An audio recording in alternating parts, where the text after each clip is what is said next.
नमस्कार, मैं हूं आपका दोस्त अतुल सिंघल। स्वागत है आपका हमारे खास कार्यक्रम नमो इम्पैक्ट में। दोस्तों, आज विषय है दिल्ली सरकार का और सुप्रीम कोर्ट का। आपने एक खबर देखी होगी, भले ही वो छोटी सी खबर है, कम शब्दों में उसको छापा है अखबारों ने। वो है कि सुप्रीम कोर्ट ने दिल्ली सरकार की खिंचाई की है, उसको फटकार लगाई है। मामला ये था कि दिल्ली सरकार ने सुप्रीम कोर्ट को कहा था कि उसके पास पैसा नहीं है आरआरटीएस यानी रैपिड रेल ट्रांसपोर्ट सिस्टम के प्रोजेक्ट के देने के लिए। कुल 415 करोड़ रुपए की राशि थी और दिल्ली सरकार ने हाथ खड़े कर दिए। मामला माननीय अदालत के सामने गया तो अदालत ने पूछा दिल्ली सरकार से कि वो ये बताए कि उसने पिछले 3 साल में विज्ञापन पर कितने खर्च किए हैं। आपको जानकर हैरानी होगी, आपकी आंखें फटी की फटी रह जाएंगी। दिल्ली सरकार ने सुप्रीम कोर्ट को जो बताया कि 1100 करोड़ रुपए पिछले 3 साल में विज्ञापन पर खर्च किए गए। उसमें से भी काफ़ी सारा पीरियड वो था जो कोरोना का पीरियड था, जिसमें सब कुछ लॉकडाउन था। और अगर हम बात करें जो पिछला जो वो था बजट, उसमें 550 करोड़ रुपए का बजट रखा गया था चालू साल के लिए दिल्ली सरकार की तरफ से। और 550 करोड़ का इतना भारी भरकम बजट ये कि आप ये देखिए कि आरआरटीएस के लिए मात्र 415 करोड़ रुपए देने से मना कर दिया दिल्ली सरकार ने, लेकिन विज्ञापन पर 550 करोड़ रुपए खर्च करने के लिए उसने प्रावधान किया। और मैं आपको याद दिला दूं कि दिल्ली सरकार के बजट को केंद्र सरकार ने रोक लिया था और ये कहा था कि ये विज्ञापन की राशि बहुत ज़्यादा है। तो अरविंद केजरीवाल का साफ कहना था कि केंद्र सरकार गुंडागर्दी कर रही है और जो बजट दिल्ली सरकार राज्य सरकार जैसा खर्च करना चाहे वो खर्च कर सकती है। तो क्या अब अरविंद केजरीवाल माननीय अदालत के बारे में भी ऐसे ही शब्दों का प्रयोग करेंगे? क्योंकि माननीय अदालत ने, सर्वोच्च न्यायालय ने उनको फटकार लगाई है और कहा है कि 415 करोड़ की राशि वो भुगतान करे जल्द से जल्द। और इसके लिए हालांकि राज्य सरकार ने 2 महीने का समय मांगा है कि भुगतान करने के लिए, कि 2 महीने का समय दिया जाए।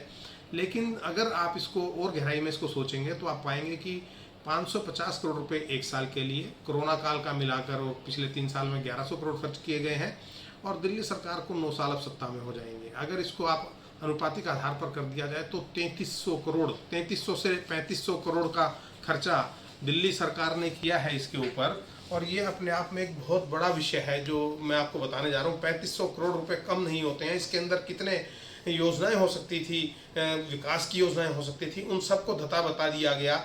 और आप अगर देखें कि किस तरीके से दिल्ली में सड़कें टूटी हुई हैं, अगर सड़कों की हालत को सुधारा जाता, अगर यहाँ पर जो आपने बाढ़ का वो देखा कि किस तरीके से बाढ़ का नज़ारा दिल्ली में आया, क्योंकि नालों की सफाई नहीं हुई थी। अगर नाले साफ़ किए जाते तो आपको ये जो समस्याएं हैं इनसे 2-4 होना नहीं पड़ता। जो अस्पतालों की हालत है, हालांकि शिक्षा और स्वास्थ्य को लेकर हमेशा दिल्ली सरकार बोलती है कि शिक्षा और स्वास्थ्य के लिए वो काफ़ी काम कर रही है, उसका कार्य अभूतपूर्व है, लेकिन ये केवल कागजों में है, केवल विज्ञापनबाजी है। और विज्ञापन से दिल्ली का एक ऐसा ऑरा बना दिया गया है, एक आभा मंडल बना दिया गया है कि जैसे लगता है दिल्ली में बहुत सारे काम हुए हैं, जबकि सच्चाई इसके बिल्कुल विपरीत है। और मुझे लगता है कि जिस प्रकार से माननीय अदालत ने फटकार लगाई है दिल्ली सरकार को, तो निश्चित तौर पर अरविंद केजरीवाल को और सरकार को ये सोचना पड़ेगा कि वो विकास कार्यों पर खर्चा करे, बुनियादी सुविधाएं देने पर खर्चा करे या विज्ञापन पर खर्चा करे। और मैं साथ में एक बात और जोड़ना चाहता हूँ, जहाँ तक मेरी नॉलेज है, ये 1100 करोड़ रुपए का जो आंकड़ा दिया गया है, ये वो आंकड़ा है 1100 करोड़ रुपए का जो दिल्ली सरकार ने अपने बजट से खर्च किया। बहुत सारे दिल्ली सरकार के डिपार्टमेंट ऐसे होते हैं, किसी भी राज्य सरकार के अंदर जो स्वायत्त संस्थान होते हैं, बोर्ड और निगम होते हैं, जिसका पैसा खर्च किया जाता है विज्ञापनों पर और उसका जो सरकार के बजट से कोई उससे ज़्यादा उसके अंदर शामिल उसको नहीं किया जाता। इसके अलावा ये भी आपको सोचना पड़ेगा कि 250 करोड़ के आसपास, 150 करोड़ रुपए अरविंद केजरीवाल ने आम आदमी पार्टी के विज्ञापन पर खर्च किए थे, उसके प्रमोशन पर खर्च किए थे। जो सचिव है उन्होंने ये लिखा था कि आम आदमी पार्टी का प्रमोशन किस लिए किया गया, सरकारी पैसे से, तो उस पैसे को सरकार लौटाए, वो पैसा भी नहीं लौटाया गया।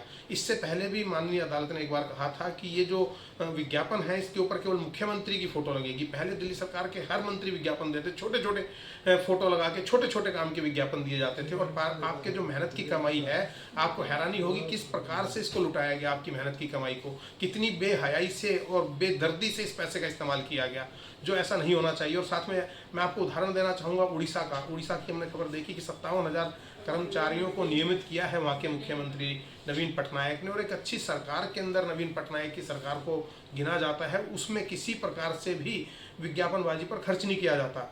और जो केंद्र सरकार का बजट है वो भी इतना बड़ा बजट नहीं है, प्रधानमंत्री का भी। और अगर हम इसको शीला दीक्षित के विज्ञापन के जो बजट से तुलना करेंगे तो उन्होंने मात्र 17 करोड़ 17.5 करोड़ रुपए एक साल के हिसाब से खर्च किया।